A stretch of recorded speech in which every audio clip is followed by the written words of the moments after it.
Hello everyone, welcome back to my channel. I am Sumit. आज मैं आप लोगों को एक ऐसी खबर बताने वाला हूँ जो कि आप लोगों ने सुनी होगी या नहीं भी सुनी होगी। आज का टॉपिक ये है, हम लोग, आपको पता ही है कि हम लोग बचपन से पढ़ते आ रहे हैं या फिर हम लोग रट्टा ही मारते हैं, ज़्यादातर रट्टा मारते हैं ताकि हमें एग्ज़ाम्स में क्या मिले, अच्छे मार्क्स मिले।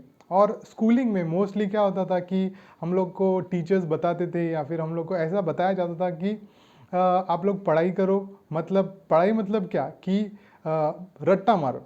अभी पढ़ाई का मतलब ये नहीं है कि रट्टा मारो, आप लोग को अपना भी जो आपको जो समझ में आता है वो भी आप लोग यूज़ कर सकते हैं। मतलब आपके ओन लैंग्वेज में बात कर सकते हैं या फिर आपके ओन लैंग्वेज में आप लोग लिख सकते हैं। बट स्कूल में ऐसा होता था नहीं, हम लोग को सिर्फ वही बताया जाता था जो कि बुक में जैसा है वैसे ही आपको लिखना है। तो कल रात में एक ऐसी न्यूज़ आई है, पूरा एजुकेशन सिस्टम चेंज हो गया है। और ये कहाँ से आई है? ये आई है एजुकेशन मिनिस्ट्री से। दोस्तों, मैं आप लोगों को कुछ ऐसे पॉइंट्स बताने वाला हूँ इस वीडियो में जो कि चेंज हो गए हैं कितने सालों बाद, आफ्टर 34 ईयर्स, मतलब 34 सालों बाद ये चेंजेस आए हैं। अभी एट प्रेजेंट करंट एजुकेशन में क्या क्या है, जैसे कि हम लोग पहले प्री प्राइमरी, जैसे कि हम लोग बोलते हैं प्राइमरी में जाते हैं, जो छोटे बच्चे होते हैं वो प्राइमरी में जाते हैं। फिर उसके बाद स्कूलिंग में जाते हैं, जैसे कि फर्स्ट टू टेंथ। और टेंथ में हम लोग का क्या होता था, बोर्ड एग्ज़ाम्स होते थे। और बोर्ड टेंथ में हम लोग देने के बाद फिर से हम लोग ट्वेल्थ में बोर्ड एग्ज़ाम्स देते थे। और टेंथ के बाद हम लोग सोचते थे कि ये एक टर्निंग पॉइंट है। बट अभी सब चेंज हो गया है। अभी क्या क्या चेंजेस है मैं आप लोगों को वो बताने वाला हूँ विस्तार में, तो आप लोग देखते रहिए। सबसे पहला और सबसे मोस्ट इम्पॉर्टेंट पॉइंट ये है कि पूरा एजुकेशन सिस्टम चेंज हो गया है। मतलब अभी जो छोटे बच्चे हैं, जो कि 1 साल से लेकर 3 साल तक के जो बच्चे हैं, वो लोग को जो एजुकेशन है, वो जहाँ पे वो शिक्षा प्राप्त करने वाले हैं, वहाँ पे वो लोग को कुछ टेस्ट नहीं होगा, कुछ नहीं होगा। बट फ्रॉम फर्स्ट स्टैंडर्ड, जो पहली कक्षा से लेकर चौथी कक्षा तक है, वहाँ पे मेजर फोकस होगा भाषा के ऊपर। मतलब जो हमारी मातृभाषा है, कोई भी, मतलब at present we are having 29 states and 8 और 9 यूनियन टेरिटरीज, जो कि हम लोग के भारत देश में अभी है। तो हर एक राष्ट्र में, हर एक यूनियन टेरिटरी में उनकी भाषा को वो लोग बचपन में, जैसे कि फर्स्ट स्टैंडर्ड से लेकर फोर्थ स्टैंडर्ड तक पढ़ाने वाले हैं। तो अभी मेजर चेंज क्या है कि अभी फर्स्ट से फोर्थ तक जो पढ़ाई होगी वो मातृभाषा में होगी और आपको भाषा के ऊपर ज़्यादा ध्यान देना होगा। और जैसे हम लोग टेंथ में हम लोग जो बोर्ड बोलते थे वो अभी फिफ्थ में आ गया है। और फिफ्थ में आने के बाद फिर से एट्थ में आ गया है। फिर एट्थ में आने के बाद 11th आ गया है, जो कि 10वीं। और जो हम लोग 12वीं अभी है, जो कि बोर्ड एग्ज़ाम्स थे, वो कैंसिल हो गए हैं और 11th को बोर्ड एग्ज़ाम कर दिया गया है। फिर 11th के बाद आप लोग को एक ये चीज़ आ गई है, नई चीज़ आ गई है कि 11th के बाद आप लोग डायरेक्टली आप लोग कोई भी, मतलब आर्ट्स है, कॉमर्स है, साइंस है, टेक्निकल फील्ड है, कहीं पे भी आप लोग जा सकते हैं। और वो होगा 4 साल का। बट आप लोग उस 4 साल में, 3 साल में आप लोगों को डिग्री मिल जाएगी और जो चौथा साल होगा वहाँ पे आप लोगों को रिसर्च करने के लिए, और आप लोगों को टीचर्स या प्रोफेसर्स आप लोगों को ये करेंगे, गाइड करेंगे। और आप लोग वहाँ पे फोर्थ ईयर में रिसर्च कर सकते हैं। तो ये जो है प्रणाली, जो जो ये सिस्टम है, वो कैसी चेंज हो गई है? 5+3, मतलब 5 मतलब फिफ्थ स्टैंडर्ड, जो कि होगा बोर्ड एग्जाम, +3 मतलब 8th स्टैंडर्ड, और +3, 5+3+3 11th स्टैंडर्ड, जो कि आप लोग का अभी जो 10th है वो 11th हो जाएगा। और 12th भी कैंसिल हो जाएगा, 10th भी कैंसिल हो जाएगा और 11th ही रहेगा। और उसके बाद डायरेक्टली आप लोगों को ग्रेजुएशन की डिग्री मिलेगी 4 साल बाद। और इसके बाद अभी मेजर चेंजेस, अभी जो दूसरा चेंज है वो क्या है कि गवर्नमेंट जो अभी तक 3 या 4% पैसा खर्चा करती थी किसके ऊपर, एजुकेशन सिस्टम के ऊपर, वो अभी 6% का खर्चा करने वाली है। फिर अभी ये हो गया, मैंने आप लोगों को बता दिया कि फर्स्ट से लेकर फिफ्थ स्टैंडर्ड तक क्या क्या होने वाला है। आप लोग भाषा पढ़ने वाले हो, नंबर्स मतलब मैथमेटिक्स ठीक से पढ़ने वाले हो, या फिर आप लोग ठीक से उसका आइडिया लेने वाले हो। फिर अभी 6 से लेकर 8 तक हम लोग पहली और सबसे इम्पॉर्टेंट चीज़ पढ़ने वाले हैं, वो है लॉजिकल थिंकिंग, या फिर अभी हम लोग जो बोलते हैं ना रीजनिंग, जो कि आप लोग या हम लोग पढ़ते हैं आफ्टर ग्रेजुएशन, वो आप लोग को 6th में स्टार्ट करने वाले हैं और 8 तक पढ़ाने वाले हैं। और ये जो 6 से लेकर 8 तक का जो पीरियड है वहाँ पे आप लोगों को प्रैक्टिकल थिंकिंग, मतलब जो भी हम लोग काम करेंगे, जैसे कोई भी हम लोग काम करते हैं, जैसे अगर आप लोग को प्रोजेक्ट दिया जाता है तो आप लोग क्या करते हो, उसके ऊपर ढूंढते हो, खोजते हो कि कहाँ से हम लोग को मटेरियल मिलेगा, कहाँ क्या कर सकते हैं। तो वैसे प्रैक्टिकल थिंकिंग इसमें बताया गया है। और 6 से लेकर 8 तक आप लोगों को छोटे छोटे प्रोजेक्ट्स दिए जाएंगे, जहाँ पे आप लोग समझो आपको इंटरेस्ट है म्यूज़िक में, डांस में, इलेक्ट्रिकल में, मैकेनिकल में, टेक्निकल में, जहाँ पे भी आपका इंटरेस्ट है वहाँ पे आप लोगों को छोटा सा प्रोजेक्ट दिया जाएगा। आप लोग वहाँ पे जाओगे, उस फील्ड में जाओगे और वहाँ पे जाके आप लोग प्रैक्टिकल देखोगे कि कैसा होता है, क्या होता है।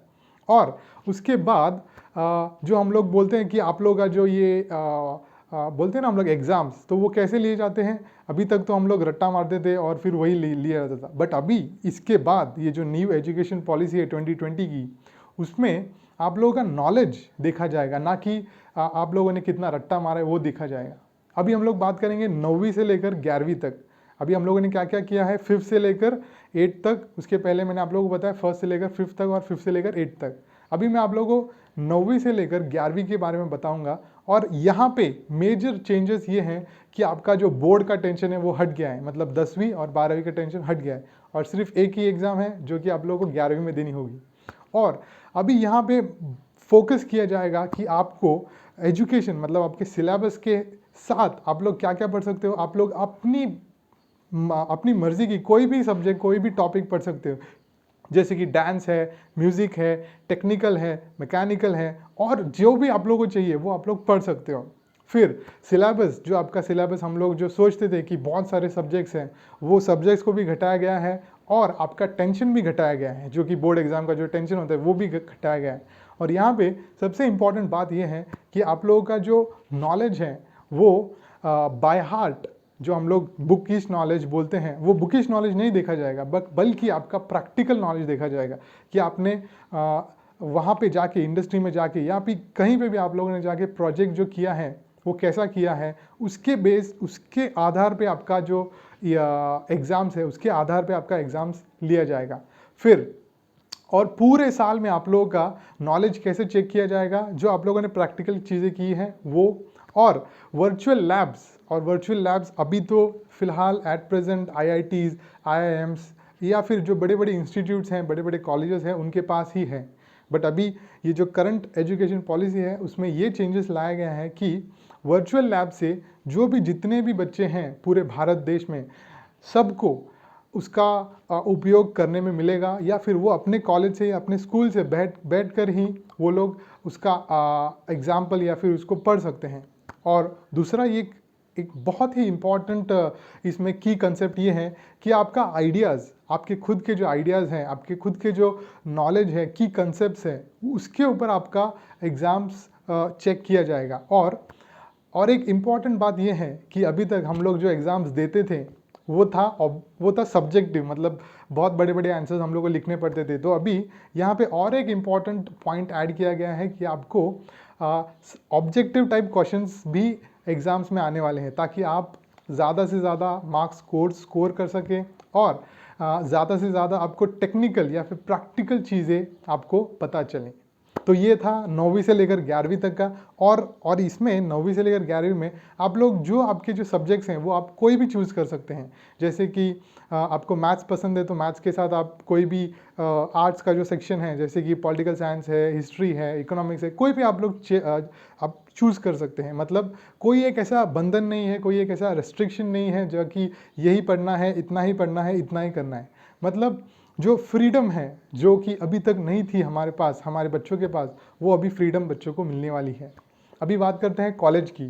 सो कॉलेज में अभी क्या हो गया है, सबसे इम्पॉर्टेंट कॉलेज में ये चेंजेस लाए गए हैं कि आपका जो आर्ट्स स्ट्रीम है या फिर कॉमर्स स्ट्रीम है या फिर साइंस स्ट्रीम है, उसमें वो स्ट्रीम में आप और जो भी सब्जेक्ट आपको पसंद है वो आप पढ़ सकते हो।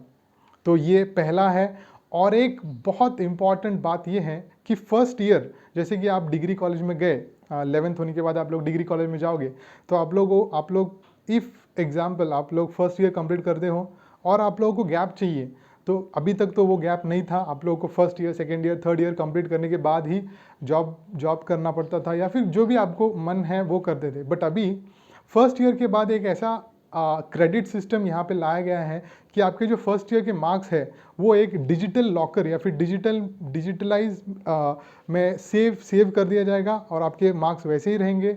आप 1 साल के लिए गैप ले सकते हो, कुछ जो आपका टेक्निकल नॉलेज है, प्रैक्टिकल नॉलेज है वो गेन करके फिर से अगले साल आ सकते हो और फिर से आपको फिर से फर्स्ट ईयर में एनरोल करना नहीं है, आप लोगों को डायरेक्ट सेकेंड ईयर में एनरोल करना है।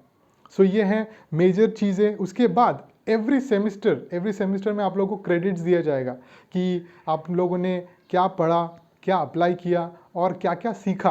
तो अभी एट प्रेजेंट जो एजुकेशन पॉलिसी है उसमें आप लोगों को सबसे इम्पॉर्टेंट फोकस है कि प्रैक्टिकल नॉलेज, क्या प्रैक्टिकल आप लोगों ने पढ़ा है, क्या सीखा है, उसके ऊपर ज़्यादा जोर दिया जाएगा।